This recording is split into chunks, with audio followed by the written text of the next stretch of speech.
To bring in our next guest right now. Alexander Hitchens is joining us as well. He is an expert on extremist movements and the research director of program on extremism at George Washington University. Let me give our audience, too, as we bring you in, some more of the facts that we're learning right now. So the Interior Ministry is confirming that the man had been threatening different policemen. He was also threatening passersby. The investigation has started and they're considering this a terrorist act.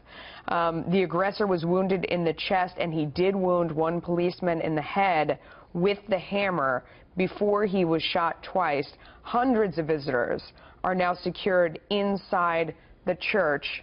Bringing our guest in right now, what's your reaction to all of that?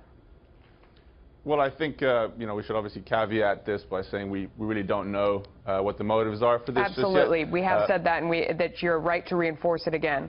But even the fact that it's getting reported and it's getting attention around the world kind of reminds us that we talk about ISIS propaganda all the time, largely this sort of online propaganda, but we forget that the main source of IS propaganda, the best IS propaganda, are its actual attacks. And, this is a perfect example of that.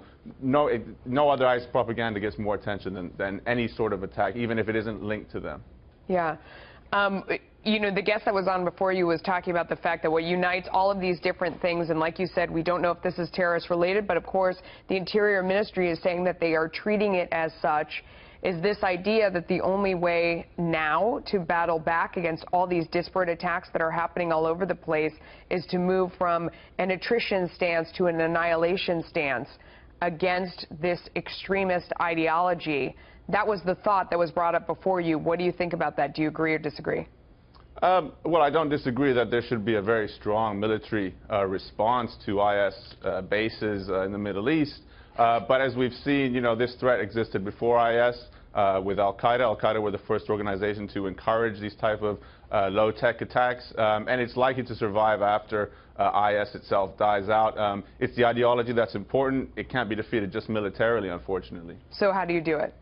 Well, a number of ways. We hear about terms like counter-messaging, about developing ways of sort of essentially, disproving or delegitimizing this ideology through, sort of putting forward our own values, strengthening and believing in what, America and the West is about, and hoping that people buy into that more. Also through things like, if you imagine sort of gang intervention programs where they go to areas where there are youth who are vulnerable to joining gangs. You can do these for terrorists as well. You can have intervention programs based around, identifying individuals who may be on the wrong path and trying to intervene on their lives early on.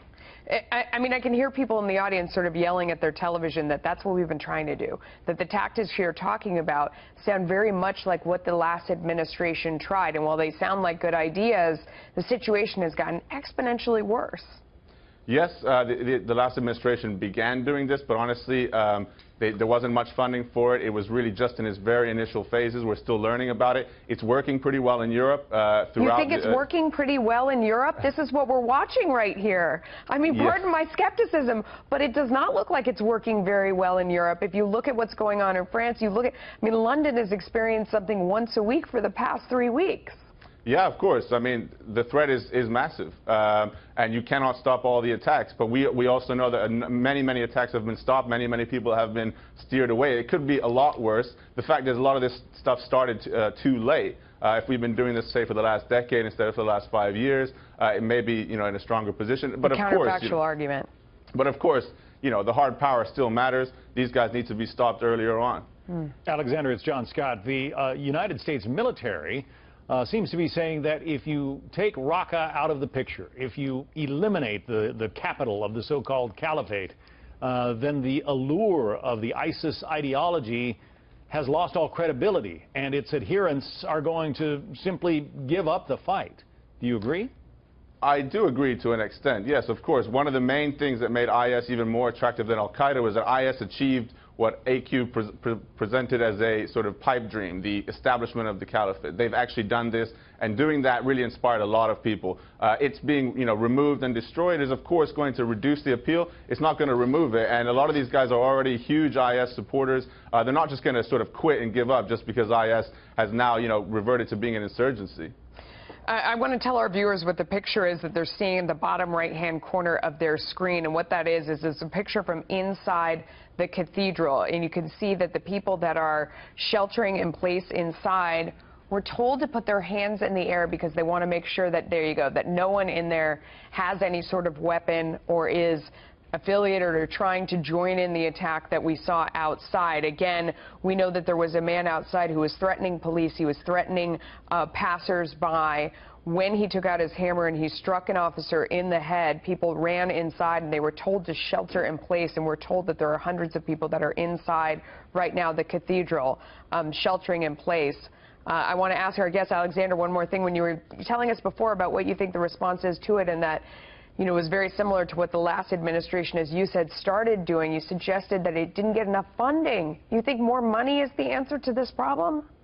Well, more money, you know, properly spent. I mean, if we're going to, you know, find that, you know, in many cases, a lot of these plots, you know, before they come to fruition, were known about or were suspected about in local communities, and they didn't have avenues through which to engage with the state and, you know, tell them about this. So if we, you know, open up those avenues more, make people feel more comfortable to come forward, you know, we could see a lot of major results. Alexander, you actually spent time with some of these ISIS adherents, and we read that they are very often disaffected young men, maybe jobless, maybe not all that well educated, and they don't see a tremendous future for themselves. Is that somehow the answer, that jobs and economic advancement are going to prevent some of the kinds of terrorism we've seen? And again, we caution that today's event is not necessarily Islamic terrorism, but it bears the hallmarks.